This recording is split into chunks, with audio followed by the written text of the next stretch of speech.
भाई ये पॉलिटिक्स है या डेली सोप? आज का एपिसोड अल्टीमेट यू टर्न। आज बात कर रहे हैं राघव चड्ढा की, जो अभी सोशल मीडिया पर काफी चर्चा में है। पहले वो आम आदमी पार्टी में रहते हुए भारतीय जनता पार्टी पर स्ट्रॉन्ग स्टेटमेंट्स देते थे। और मेरा ये मानना है कि बीजेपी एक गुंडों की पार्टी है, अनपढ़ गुंडों की पार्टी है। वो सिर्फ गुंडागर्दी करते हैं और पेट्रनेज देते हैं गुंडों को।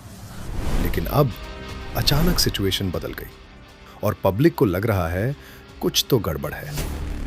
इंटरनेट पर उनके पुराने क्लिप्स वायरल हो रहे हैं और लोग कंपेयर कर रहे हैं, पहले क्या बोले और अब क्या हो गया।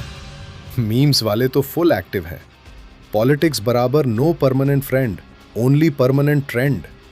और सच में यहां स्क्रिप्ट हर दिन बदलती है।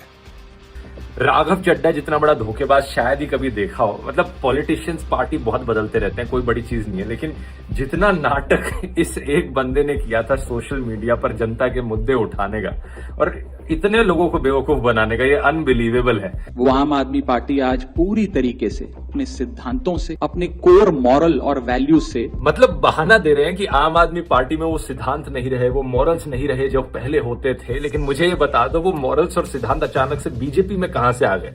क्योंकि कुछ महीने पहले तक तो भी खुद कह रहे थे कि बीजेपी अनपढ़ गुंडों की पार्टी है। और मेरा ये मानना है कि बीजेपी एक गुंडों की पार्टी है, अनपढ़ गुंडों की पार्टी है। वो सिर्फ गुंडागर्दी करते हैं और पेट्रनेज देते हैं गुंडों को। और कुछ टाइम पहले ये भी कह रहे थे कि मुझे तो कोई खरीद नहीं सकता। आज तक वो रकम नहीं बनी, मैं साफ तौर पे कहना चाहता हूं, आज तक वो रकम नहीं बनी और वो शख्स पैदा नहीं हुआ जो राघव चड्ढा को, आम आदमी पार्टी को या अरविंद केजरीवाल को खरीद। साफ तौर पे अपने विरोधियों को कहना चाहता हूं। मतलब राघव झूठ बोलने की भी हद होती है। एक्सेप्ट कर लो कि तुम एक नंबर के कायर हो। आज के दिन सबको पता है कि तुमने पार्टी इसलिए बदली है क्योंकि ईडी और सीबीआई का डर दिखाया जा रहा था। अशोक मित्तल का ही केस देख लो, तुम्हारे साथ जो 7 लोगों ने पार्टी बदली है, इनके ऊपर 10 दिन पहले ईडी की रेड हुई और आज 10 दिन बाद इन्होंने पार्टी बदल ली। ये जितने नेताओं के नाम मैंने पढ़े, विपक्ष के नेताओं के, इन्हें बुलाकर बोला जाता है कि भारतीय जनता पार्टी ज्वाइन कर लो। अगर भारतीय जनता पार्टी में शामिल हो जाओगे तो आप पर कोई मुकदमा नहीं होगा, आपको बाइज्जत बरी कर दिया जाएगा, और अगर नहीं शामिल होगे तो पकड़ के जेल में डाल देंगे। लेकिन राघव जैसे लोगों के बारे में समझ में नहीं आता। अगर तुम्हें इतना ही डर था फर्जी केस में जेल जाने से तो पॉलिटिक्स छोड़ देते, कम से कम लोग रिस्पेक्ट तो करते।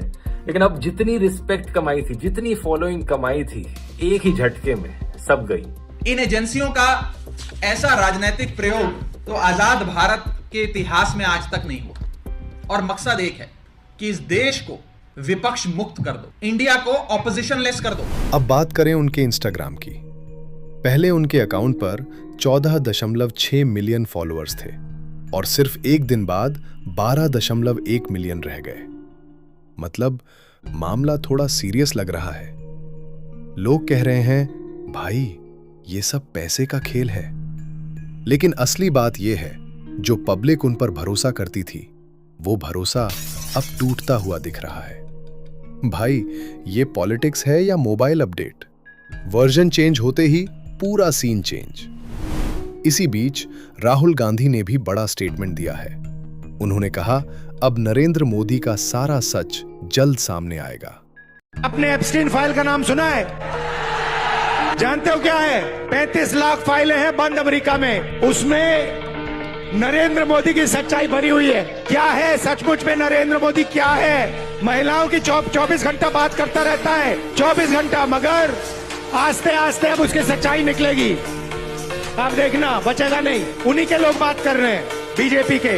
एप्स्टीन फाइल्स में नरेंद्र मोदी की सच्चाई, हरदीप पुरी की सच्चाई, अनिल अंबानी की सच्चाई बंद पड़ी है।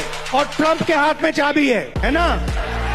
ट्रंप के हाथ में चाबी है। 2 चाबियां हैं ट्रंप के हाथ में, एक एप्स्टीन वाली और दूसरी कौन सी? अदानी वाली। अदानी वाली। अब तुम बताओ, ये एक्सपोज है या स्ट्रैटेजी? कमेंट में लिखो, एक्सपोज या स्मार्ट मूव।